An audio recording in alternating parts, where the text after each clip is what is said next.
Alhamdulillah bersama Durian Wali Songo nih, Kabupaten Kebumen yang lagi musyawarah di Ambal. Keluarga Durian Wali Songo. A'udzubillahi minasyaitonirrajim. Bismillahirrahmanirrahim. Ya ayuhan nas, inna khalaqnakum min dzakarin wa untha wa ja'alnakum syu'uban wa qabaila lita'arafu inna akramakum 'indallahi atqakum. Saya rawuh yang kula hormati, alhamdulillah dalu menika kula saged silaturahim wonten dalemipun Kang Seniman ingkang kula sering jane wonten mriki. Ananging dalu menika kula wonten undangan saking Kang Seniman kok wonten naat wontenaken pakempalan. Kula saking griya namung sajatosipun badhe tanglet dumateng kula ingkang rawuh mriki. Bab ayat ingkang kula waos menika ngatos seperti dan ngertos makna sesungguhnya ngaten niku.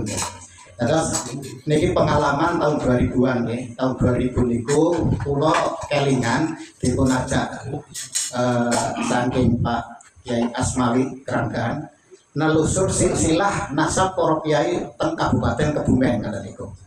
Mun kumpul data-data kita seniman lah kita niku kula diajak mergo kula dipun sone tolong supados nulis mergi kula rumiyin tesih aktif teng wartawan ngoten niku.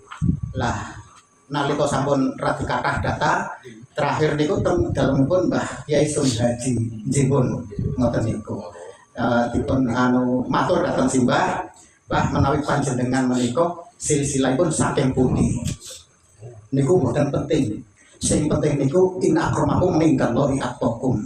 Lah wonten jawaban ngoten niku lajeng boten sios nggih, boten sios. Jebul niku kula nalika Kang Seniman kula ngobrol kali Kang Seniman rame-ramene Habib pemalsu nasab niku pun mulai rame rahasiane teng mriki.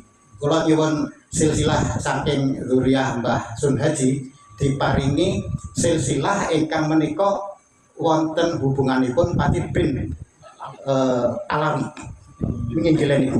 Oh jebul niku makame Mbah Sun Haji panci wonten rencana badhe dipun balawikan. Oh waskitanipun Mbah Sun Haji ngoten niku. Rumiyin niku mboten kersa dipun mergi niku pasti akan menimbulkan kontroversi dari sana sini.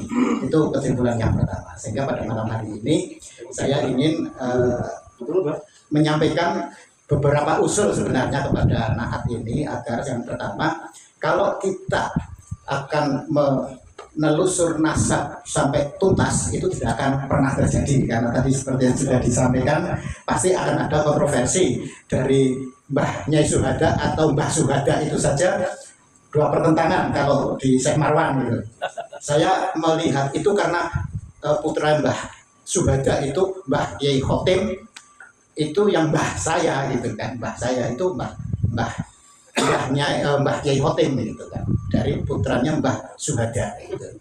Jadi pertama dulu ada silsilah di sana Kyai Suhada, tapi yang sekarang diganti Nyai Suhada. Nah itu ya saya hanya menyimpulkan bahwa apakah itu Mbah Suhada atau Mbah Nyai Suhada itu naiknya ke Syekh Marwan. Saya yakin kalau Syekh Marwan memang termasuk dzurriyyah Wali Songo. Itu kesimpulan saya seperti itu. Sehingga yang lebih penting kalau kami mengadakan perkumpulan Bani Khotim itu yang saya sampaikan selalu ini, bagaimana perkumpulan para dzurriyyah yang lebih banyak difokuskan inna akramakum indallahi atqakum itu.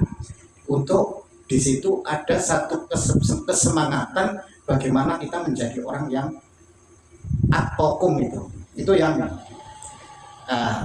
terus kami sampaikan atqakum bagi dzurriyyah Wali Songo itu apa ya kira-kira? Karena setiap kali kita mengadakan perkumpulan satu tahlil, ternyata tahlil ini yang saya telusur, kalau saya telusur setelah ada versi tahlil modern, versi Muhammadiyah terutama, itu bacaan sama, cuma bedanya tidak ada tawasul.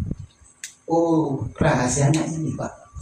Tawasul inilah yang sebenarnya sudah diketahui ibarat koneksi jaringan batin dengan leluhur itu dahsyat gitu.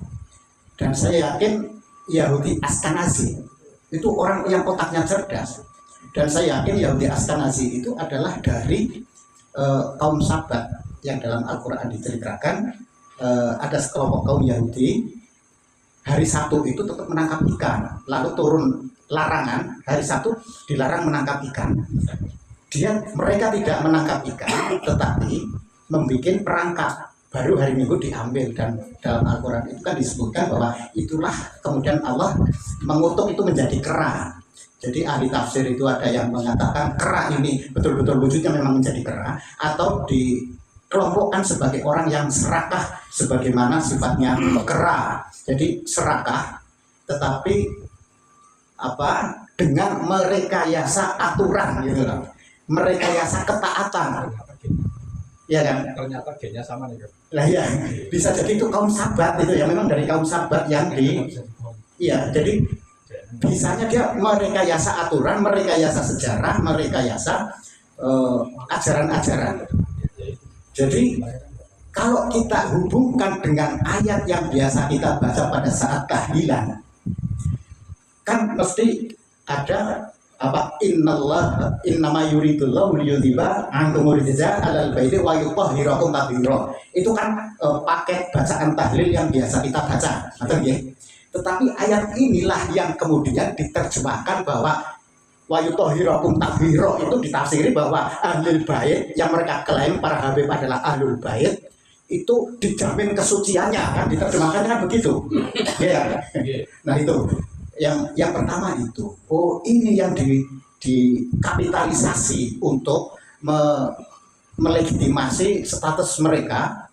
Kemudian innallaha wa malaikatahu yusholluna 'alan nabi ya ayyuhalladzina amanu shollu 'alaihi wa sallimu taslima. Jadi ayat ini yang kemudian diterjemahkan diglorifikasi sebegitu rupa sehingga kemudian mereka tahu bahwa kekuatan untuk mengumpulkan massa dengan mengadakan sholawatan akbar atau apa itu kan luar biasa para habib itu. Nah, kapan sih sebenarnya habib-habib itu memanipulasi sejarah dan di Indonesia mulai dimunculkan lagi? Itu sejak era dilengserkannya Gus Dur. Habib Lutfi itu kan naik gitu kan, mulai menaik. Begitu Jokowi jadi one team press. Ini ada hubungannya dengan upaya-upaya itu tadi, memutus sejarah, memutus spiritualitas zuriyah Rasulullah, terutama zuriyah Wali Songo yang ada di tanah Nusantara, agar diputus gitu. Agar diputus. Sejarahnya itu kan jelas ya, sejak berdirinya NU itu salah satu tujuan utamanya mempertahankan makam Rasulullah jangan sampai dibongkar, kan itu. Jadi sekarang sudah mulai terungkap bahwa ternyata yang mengusulkan, yang menolak pembongkaran makam Rasulullah adalah ulama bahwa Hasbullah dan kawan-kawan bersama ulama-ulama Syiah dari Iran pada saat itu. Ini sejarah ini sudah mulai terungkap. Sehingga ini ada hubungannya dengan kata Gus Dur, NU itu sebenarnya Syiah secara kultural. Dalam arti betapa kuatnya hubungan batin antara umat Muhammad, zuriyah Rasulullah yang ada di tanah Jawa dengan Rasulullah. Dan Syiah itu kemarin saya kagetnya gini, 40 hari meninggalnya Ali Khomeini ada peringatan 40 hari. Loh kok sama ya? Kok sama? Jadi saya sampai kepada kayak saudara-saudara saya yang mungkin saatnya lah sekarang kalau kita mau tahlil itu ditawasuli Ayatullah Khomeini maupun Ali Khomeini yang mereka punya catatan itu juga ke Syekh Qadir Jailani. Itu yang Al-Husain ya. Iya, Husain itu. Itu yang ke-53. Ya itu, makanya itu. Jadi kalau yang di tanah Jawa ini, di Nusantara ini adalah zuriyah Rasulullah yang lebih banyak mendalami filosofinya ini, tasawufnya yang lebih banyak diperdalam. Tetapi kalau yang ke Iran, yang Syiah itu sama-sama sebenarnya menghayati ayat 109 Al-Kahfi, qul law kana al-bahru midadan li kalimati rabbi lan nafidal bahru qabla an tanfada kalimatu rabbi walau ji'na bimithlihi madada. Jadi Iran itu melihat bahwa ilmunya Allah itu lupa banyaknya, andai lautan untuk dijadikan tinta untuk menulis itu tidak akan cukup walaupun didatangkan lagi satu lautan yang sama gitu. Artinya Syiah di Iran itu orang-orang Iran yang zuriyah Rasulullah yang berada di Iran yang Atas versi ya. iya dulu Persia itu punya kayak apa memahami ilmu Allah itu betul-betul tidak hanya fikih gitu. Tetapi ilmu pengetahuan tentang api itu luar biasa diperdalam sehingga begitu perang dengan Amerika ternyata rudal-rudal Iran itu kok bisa presisi itu karena mengembangkan ilmunya Allah gitu kan. Nah selama ini kan kita kadang memahami ilmu itu yang penting wajibnya ilmu agama, ilmu syariah. Padahal ilmu Allah itu matematika itu juga ilmunya Allah dan itu ilmu agama juga kan. Nah ya Ayat kauniyah. nah, ya Kan itu ayat kauniyah. Kenapa saja kufur? itulah yang saya berharap untuk generasi-generasi anak-anak kita lah. Coba kita mulai pahamkan bahwa anak seakan-akan kalau kita punya anak sekolahnya di madrasah, oh itu untuk belajar agama. Tetapi kalau di SMA itu sekolah umum gitu kan, belajar ilmu umum. Kita membedakan ilmu agama dan ilmu umum dan inilah yang mungkin salah satu mindset yang perlu kita ubah lagi gitu loh. Kita ubah lagi. Kemudian yang berikutnya itu hubungannya dengan yang tadi disampaikan antara apa ya peristiwa Syekh Bakir dan leluhur tanah Jawa itu kan orang banyak yang yang Semar Noyo Genggong itu saya banyak memahami kalau dikaitkan dengan perjanjian Madinah Piagam Madinah itu ruhnya itu sama pada saat Piagam Jakarta dibikin dengan menyantumkan syariat Islam bagi pemeluk-pemeluknya, ya kan, menjalankan syariat Islam bagi pemeluk-pemeluknya dan itu ditolak oleh terutama Indonesia Timur. Lalu Mbah Hasyim As'ari dimintai pendapat bagaimana, beliau kemudian istikharah dan yang benar itu memang tidak ada itu. Jadi yang benar adalah pembukaan undang-undang dasar yang ada sekarang ini dan itulah yang sesuai dengan Al-Quran. Kalau kita hubungkan dengan yang biasa kita baca la ikraha fiddin itu kok jadi nyambung ya, lalu dihubungkan dengan lakum dinukum waliyadin kok klop ya gitu. Jadi saya kadang menyampaikan ini, sering saya sampaikan juga dengan Kang Seniman. Saya sih berharap sebenarnya pendapat saya itu benar nggak sih gitu. Sebenarnya ini saya ingin konfirmasi gitu. Kalau sekiranya itu dari sejarah kita belajar tentang para ajaran-ajaran dari para leluhur kita, para wali songo terutama, itu kok ya betapa canggihnya wali songo dulu itu dalam berdakwah melalui media-media yang simulasi sebenarnya.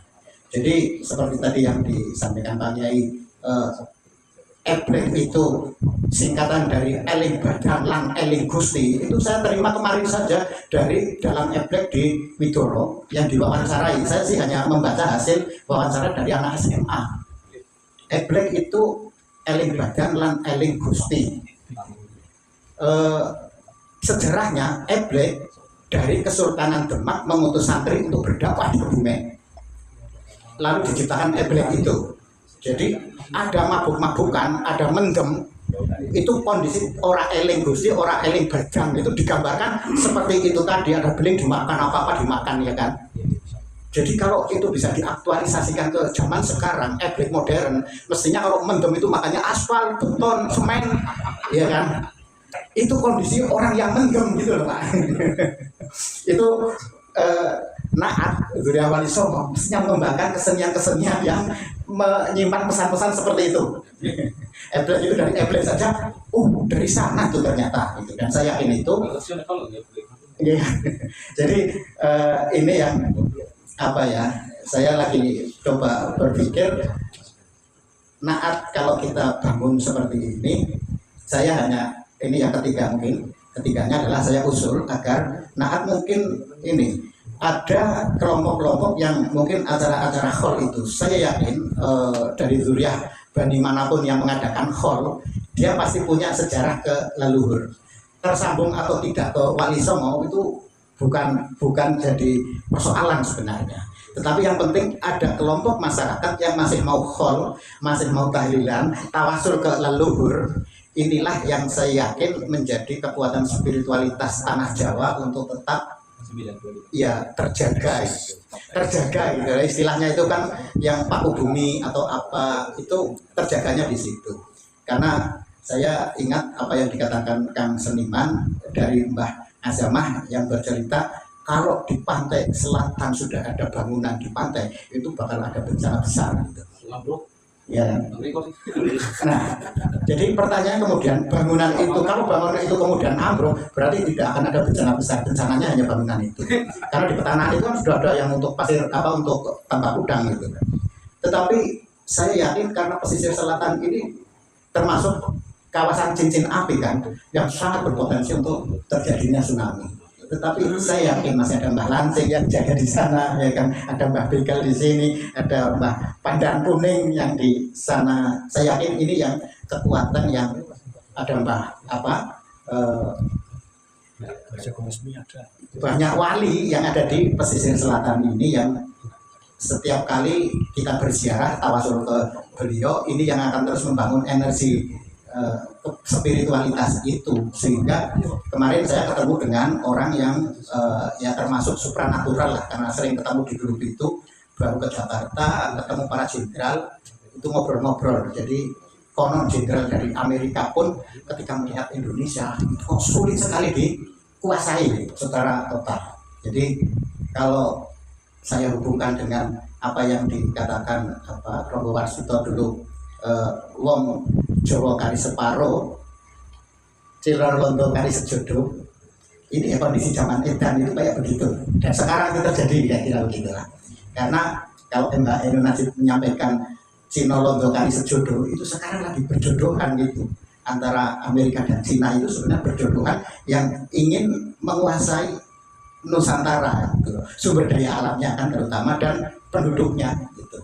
Dan dalam menghadapi penjajahan yang ada seperti sekarang ini kekuatannya hanya pada Zuriat Wali Songo yang untuk terus itu tadi kita sering kumpul dan yang penting tahlil dengan tawasulnya itu. Jadi tawasulnya itulah kekuatan doa yang menjadi senjata pamungkas kita. Itu harapan saya itu, mudah-mudahan ini terus dan naat itu bisa hadir di kelompok-kelompok yang mengadakan hall itu. Coba dirunut paling tidak sampai Mbah Buyut itu ketemu agar para zuriat itu terus bisa mengurutkan sampai anak cucu itu akan bisa mencapai apa yang dinamakan lita arofu itu kan, lita arofu gitu. Karena ini kan ayat dari kelanjutan walaupun suratnya berbeda, tapi kalau saya rasakan kok kelanjutan dari wa min ayatihi an khalaqalakum min anfusikum azwajan litaskunu ilaiha wa ja'ala bainakum mawaddatan wa rahmah inna fi dzalika laayatin liqaumi yatafakkarun lah. Liqaumi yatafakkarun ini yang semoga kita itu tergolong orang yang itu katanya.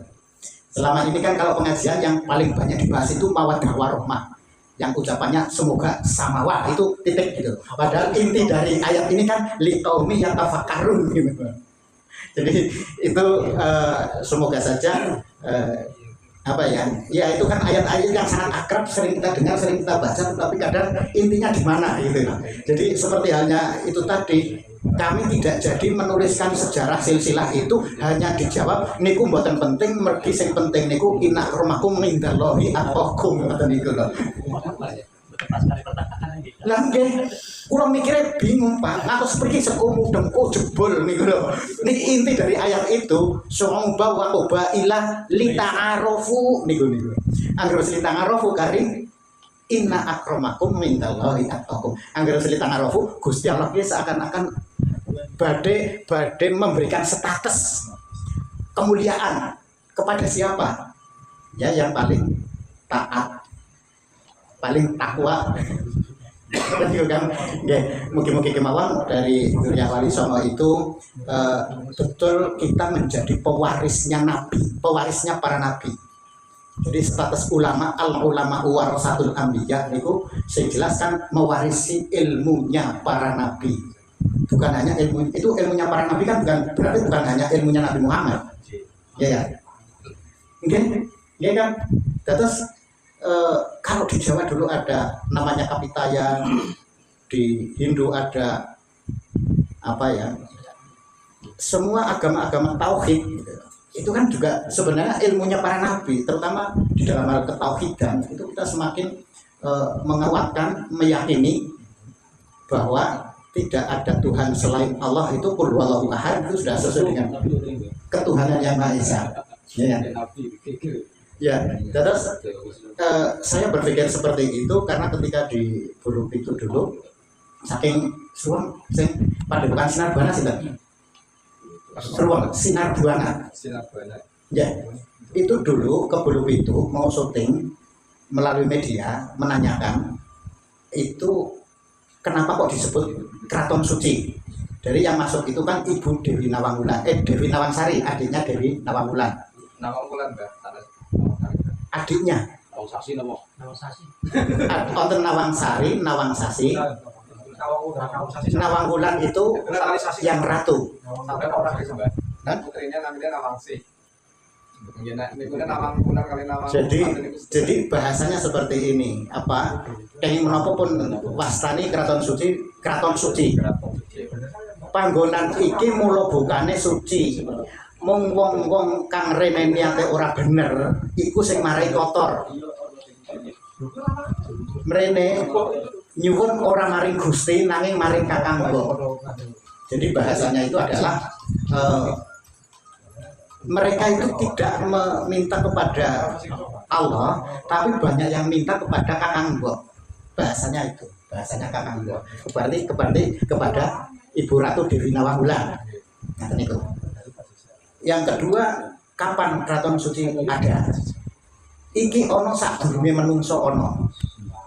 Itu saya pikir jadi gini, yang itu hubungannya adalah dengan ayat wala taqrabu hadhihi syajarata fatakuna minal dzalimin. Jadi itu kan ayat menceritakan ketika Adam masih di surga. Di bumi belum ada manusia gitu kan. Tapi pohon sudah ada. Sehingga disebut Keraton Suci itu ya pohon. Pohon-pepohonan, tempat istananya itu tadi makhluk-makhluk Allah yang diciptakan sebelum Adam dicipta. Nah, itu. Jadi ini kalau kaitan dengan grup itu memang panjang lebar, tetapi yang jelas bahwa Wali Songo lewat sejarah sebelumnya itu ada perjanjian Tidar. Dan selama ini kita memahami itu. Yang Semar dengan Syekh Subakir, perang sejarah yang biasa kita bahasakan itu. Nah, iya. Nah, iya, yang jelas orang Jawa kebanyakan hanya menyebut Syekh Subakir. Syekh Subakir kalau Eyang Semar. Yang konon 500 tahun kemudian Eyang Semar nagih janji itu kan banyak diyakini banyak orang. Ya kan? Tetapi kalau kita rasionalkan ke era-era seperti sekarang ini dengan tumbangnya Mbak Alawi yang ngaku-ngaku nabi, kelompok-kelompok radikal yang ingin mengarabkan Islam di Jawa, ini kan sebenarnya sudah mulai dan bangkitnya Zuriat Wali Songo. Saya yakin ini bagian dari apa yang sudah diramalkan itu. Makanya monggo saya senang sekali kalau perkumpulan Zuriat Wali Songo ini terus kita kembangkan dalam konteks syiar, ya, syiar agama di era milenial seperti sekarang yang kadang sangat tidak masuk akal, Pak. Jadi banyak sekali media sosial ini sudah mengubah mindset berpikir kita, terutama tentang birrul walidain. Mengapa di negara Jepang, Korea, dan negara-negara maju yang lain itu pertumbuhan penduduk minus? Itu karena banyak generasi-generasi muda itu pada tidak mau menikah. Itu sudah menjadi gejala yang umum. Kenapa sih? Oh iya, banyak sekarang anak-anak yang sudah usia mestinya menikah, dia masih takut ada KDRT. Saya punya teman anaknya sudah dokter, itu kapan menikah. Ketika ditanya menikah, kemarin teman saya yang menikah juga malah curhat ke saya karena KDRT. Itu luar biasa itu. Ini yang mestinya kita kalau merunut pada rujukan Nabi, banyak anak banyak memperbanyak umat, itu justru saat sekarang harus juga dikampanyekan juga, walaupun zaman Soeharto itu ayat ini hadis ini nggak boleh dibaca kan, seakan-akan itu 2 anak cukup gitu. Tetapi melihat kecenderungan yang ada sekarang ini, ya monggo banyak umat, tetapi kita tidak menjadi umat bagaikan buih di lautan. Dengan saya pikir itu kampanye ilmu yang itu perlu kita kampanyekan, dan ya monggo kalau setiap pertemuan kita dorong kelompok-kelompok yang mengadakan hall, terutama acara-acara yang hall sifatnya massa, mungkin muncul di situ, paling tidak yang akan dibahas coba ini tema ini dengan keluarga ini, yang biar nyambung dengan era komunikasi massa seperti sekarang ini adalah bagaimana mengungkap karomah dari leluhur-leluhur kita, Pak. Jadi karomah sebenarnya kalau kita mengungkap karomah, seperti saya mendapat cerita dari bapak saya tentang Mbah Abdul Karim Duwo yang katanya mau di Pedang itu terus meloncat nongkrong di papas daunnya tinggi leres nggih. Nah, era AI sekarang ini cerita-cerita semacam ini kan bisa direkayasa. Ngaten niku kan. Lah niku termasuk bagaimana Kanjeng Sunan Kalijogo dengan Mbah Marhamah niku melempar batu jadi emas. Cak lanang gitu, itu bagus. Aku ora butuh kue, aku butuh kue. Dilempar kerma yang lagi di Browon jadi berlian gitu. Itu dongeng yang era sekarang ini gampang divisualisasikan gitu. Itu nyata, tapi pelajarannya adalah itu tadi. Kita butuhnya itu kan sebenarnya makan, bukan kekayaan. Ini kan dari dongeng tapi diaktualkan, dan ini Cina melakukannya luar biasa, Pak. Kalau kita lihat namanya drakor maupun drajing yang di drama Cina, Pak, itu memadukan ilmu-ilmu dari leluhur, apa naga atau apa raja apa yang punya kekuatan supranatural luar biasa.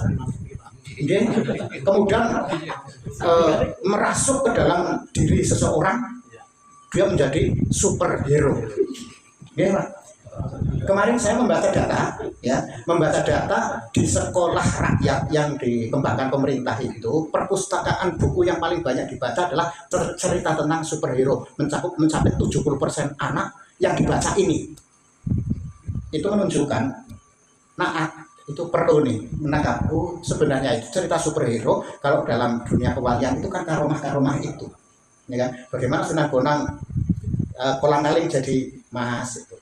Ini harus banyak diproduksi dengan berbagai versi gitu kan. Jadi karomah-karomah yang ada di sini bagaimana sih?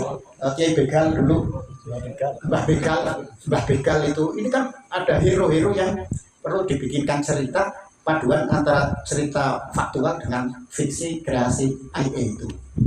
Ya ini tantangan maksud saya. Jadi sebanyak, dan ini yang banyak viral, Pak, ternyata kan cerita-cerita tentang itu kita lagi perang lewat media ini untuk membentengi gempuran informasi-informasi, cerita-cerita yang tanpa kita sadar itu tadi anak-anak kita itu sudah diceramai oleh Doraemon, itu masuk. Doraemon itu seakan-akan gampang sekali mengatasi ini. Ini mental menerobos sehingga kita baru sadar ketika ada survei IQ bangsa kita itu hanya 78. Ya, itu pengaruh itu yang perlu dipikirkan, dan saya yakin inilah mestinya itu. Jadi antara intelektualitas dan rohani kita padukan, ya insya Allah itu menjadi kekuatan besar, bisa melawan yang namanya Yahudi Askenazi itu. Saya pikir itu lagi. Dan saya kalau ini tidak nih mudoroso kali jenengan, buatan niat ceramah, nih mudoroso, mugi-mugi mawon onten laresipun lan nawamen telepon pun pangapunten, mugi-mugi saged dipun larasaken. Akhiran assalamualaikum warahmatullahi wabarakatuh. Waalaikumsalam warahmatullahi wabarakatuh. Nun saya ubah dalamnya putih, Mbak.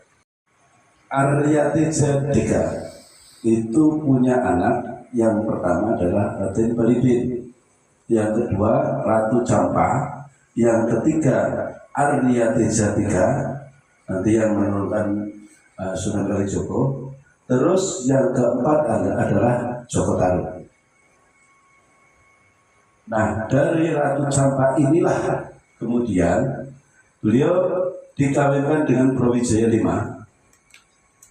Ratu Campa punya anak namanya Dewi Dorowati Murdiningrum. Jadi istrinya Brawijaya V punya anak Raden Patah. Setelah Dewi Dorowati Murdiningrum dipegat apa? Cerai ya, cerai itu kemudian dikawinkan dengan Arya Damar, melahirkan Trah Wonoyudan. Dari sini maka Trah Wonoyudan mulai dari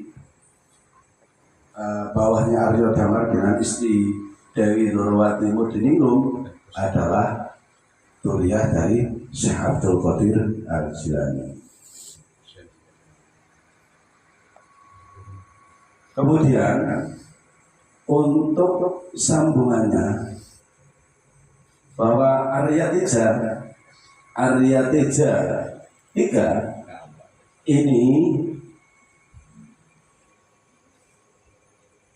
punya anak yang kemudian punya anak namanya Dewi Condrawati, dijodohkan dengan Sunan Ampel. Ini yang kemudian melahirkan Sunan Bonang, Sunan Derajat, Sunan Sedayu, Siti Asikah, Siti Mutmainah, Siti Alwiyah. Siti Asikah ini yang kemudian dikawinkan dengan Raden Katah. Ini manuskrip Quraina, mungkin keluarganya Mbah Khalid.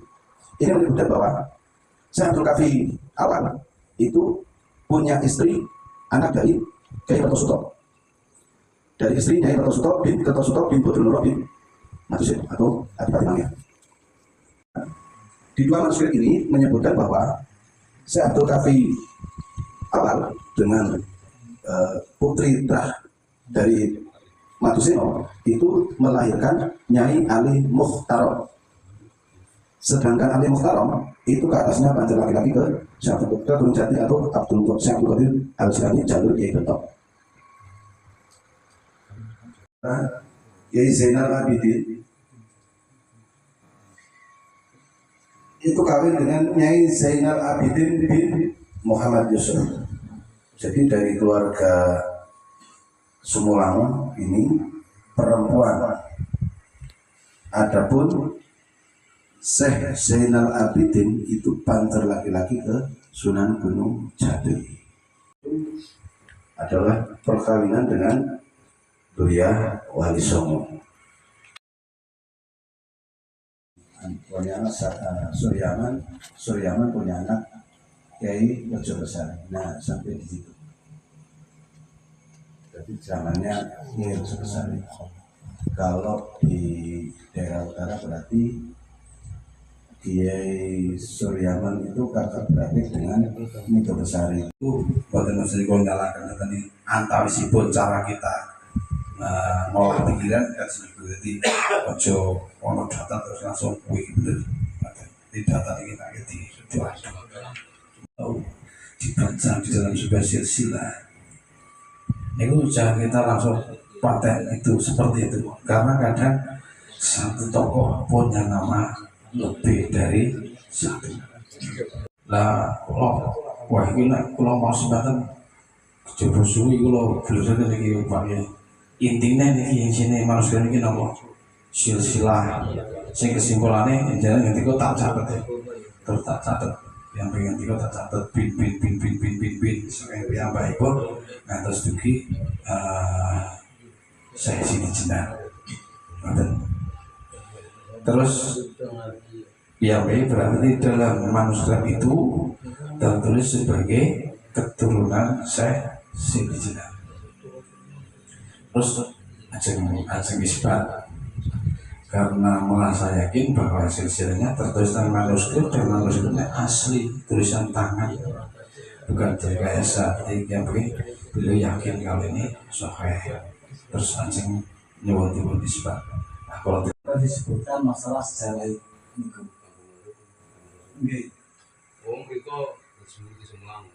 Abdul Kafi awal ke sana memang dokumen belum ada dokumen itu dari Sabidi Situ ada.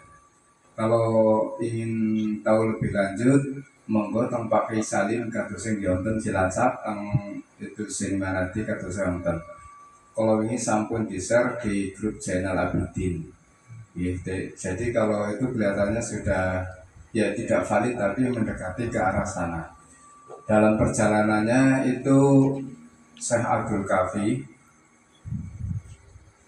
mendapatkan mandat untuk sowan kepada Raden Fatah sebagai Raja Demak Bintaro waktu itu, kemudian ditugaskan di Kebumen bersama dua orang sahabatnya.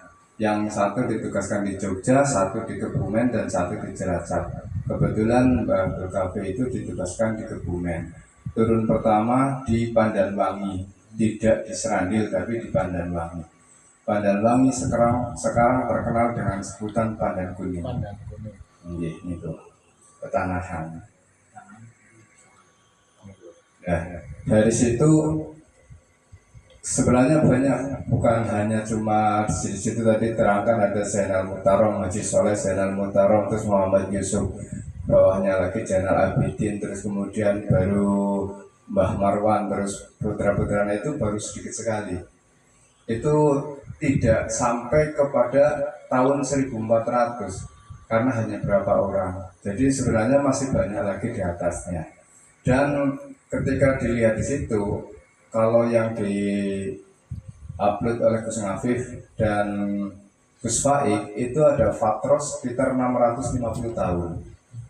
Nah, terus untuk yang ke atasnya juga ada yang di upload oleh Gus Faik itu yang dari Hasan itu 9 ya, yang dari Husain itu 13.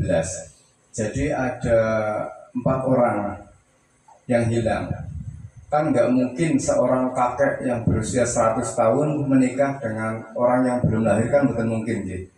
Nah itu antara lain seperti itu. Bukan berarti kita menyalahkan, tidak, tetapi ada sesuatu yang belum tepat yang harus kita luruskan bersama gitu. Makanya ketika kita mau isbat pun kita belum berani. Nah kemarin untuk menuju ke sana dari keluarga besar Mbak Abdul Manan sudah berusaha untuk membuat buku. Insya Allah nanti ada buku terbitan baru dari keluarga besar Abdul Manan. Abdul Manan bersama membuatnya. Abdul Manan itu Kemangguan, adik dari Mbah Ibrahim atau Mbah Kafisani. Jadi mereka melalui teng Serat Raja Putra melalui batang kalian itu kalau nate maos ngene Mbah Seniman. Teng mereka Mbah Marwan gadai putra antara lain setunggal Nyai Suhada utawa Mbah Suhada. Dan itu enten kali pendapat nggih, enten sing ngendika Nyai Suhada, enten sing ngendika Mbah Suhada. Terus sing pundi kula nggih mboten ngertos. Sebab dari keturunan Mbah Suhada ngendika sing bener Mbah Suhada. Tapi dari keluarga lain enten sing ngendika bahwa Nyai Suhada. Terus niki enten perbedaan pendapat nggih. Mugi-mugi mboten dadi perpecahan tapi malah dados rahmah nggih. Nah, kaping kalipun niku Nyai Thohir. Nyai Thohir niku kathah keturunanipun teng Kali Jirak. Niku. Nah, terus nomor 3 niku baru Mbah Ibrahim utawa saniki terkenal kalian Mbah Kafisani. Nggih. Teng ngene Gus Ngafif mereka kenging napa disebut Mbah Kafisani karena satu-satunya dari keturunan Somolangu yang tinggal kembali di Somolangu. Jadi kemudian disebutkan sebagai Mbah Kafisani. Itu jaraknya sangat jauh dari ada sekitar 300 tahun sampai 650 tahun. Iya, itu jaraknya jauh. Nah, adiknya Mbak Ibrahim itu ada lagi yang namanya Mbah Abdul Manan. Abdul Manan itu Kemangguan. Kemarin berkol, kalau nggak salah ya saya ikut di sana juga. Terus Mbah Abdul Manan punya adik lagi itu Mbah Abdul Mungit, Karangduwur. Nah, punya adik lagi itu Nyirante. Nyirante itu yang nantinya menurunkan Mabarun dan keluarganya Pak Ahli Baitihim itu. Di situ jadi memang kalau tadi diterangkan hanya 4 atau berapa itu memang nyuwun sewu kados dereng tepat.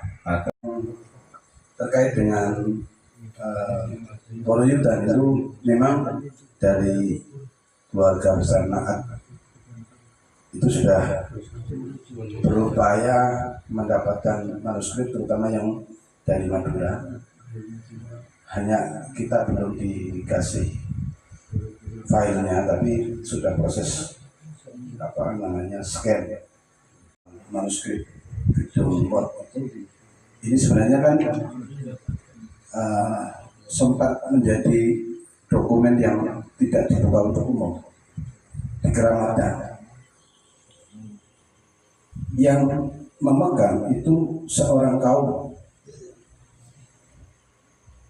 yang hariannya adalah hanya mengabdi pada masyarakat. Mereka dengan jabatan kaumnya menyimpan berbagai manuskrip. Itu alhamdulillah sampai hari ini masih ada. Termasuk di Sehanom ini juga awalnya juga di Keramatkan. Nah, mengeramatkan dokumen-dokumen seperti ini kan memang sulit dan harus tabah untuk menjaga dokumen itu. Itu juga berada di musola tua. Sama yang sini juga musola tua. Kata-kata ya, jadi namun nyambung mawon ya. Kulo nyambung sing wau saking di Triyono niku sing nopo asosiasi di Jenar itu dulu punya tugas tersendiri meneruskan juga sama dengan Syekh Subakir. Jadi perjanjiannya dulu itu Syekh Subakir itu perjanjian dengan leluhur tanah Jawa. Kalau dakwah panjenengan mau diterima di sini, keluarga dan duriya jenengan itu tidak boleh diketahui. Jadi harus dirahasiakan. Nah, itu juga yang dialami oleh Sasidi Jenar. Nah, niku kula penasaran waktu niku nopo nggih. Akhirnya kula telusuri ngantos Surabaya, ngantos daerah Gresik, langsung kepanggil kali para duluripun Sunan Gresik yang memegang manuskrip Simonegoro. Nah, niku tembiku memang diceritakan mulai berakhirnya Majapahit, kemudian beralih ke Giri Kedaton, yang dimana Demak ini bukan berdiri sendiri, tapi Kesultanan Demak ini memang benar-benar ada yang melantik. Nah, kalau sejarah yang beredar itu kan Raden Patah melantik dirinya sendiri kan, padahal boten. Dan itu juga ada lagi nanti menyerang ayahnya sendiri. Nah, ini yang kalau tidak melalui manuskrip ini calon seniman ini kurang meyakinkan, ngoten nggih, Pak. Akhirnya kalau diceritani dipun bukakan manuskrip niku saking Simonegoro. Simonegoro niku Sunan Giri 9 niku memang yang membuat, yang menulis manuskrip itu adalah Duriya Sunan Giri sendiri dan disebut sebagai Sunan Giri ke-9. Jadi ketika Syekh Subakir itu selesai dakwahnya, itu kemudian setiap Ramadan itu wonten acara mudik. Nah, ini mboten namung Jakarta, Kebumen nggih. Dados teng mriku nggih sami. Jadi mudik kemudian ngangge kapal ngantos berbulan-bulan, dados ajeng kembali teng mriki ternyata teng mriku sampun sedo. Dados sedone teng kampungnya sendiri. Mboten teng Putih Mas Taufik, saya sebagai teng Persi napa teng mboten. Nah, niku yang bercerita dan punya manuskripnya itu dari Duriya Sunan Giri, dan yang menulis itu Sunan Giri sendiri, Sunan Giri ke-9. Itu garwannya itu masih ada ternyata, tapi memang tidak boleh diungkap. Nah, jadi kalau diceritakan, oh ini garwannya wonten, bahkan putrinya ini sami kali ibu itu makam wonten, cuma memang mboten diungkap. Nah itu sudah perjanjian dari dulu. Bulus pesantren mangke nginggile niku wau dipun sebataken Nyai Zainal Abidin, nginggilipun Nyai Muhammad Yusuf, nginggilipun Nyai Zainal Muhtarom, nginggilipun Nyai Haji Soleh. Niku teng mriku wau dipun sebataken. Terus nomor 6 iku Nyai Haji Masyhud niki Prembun ada.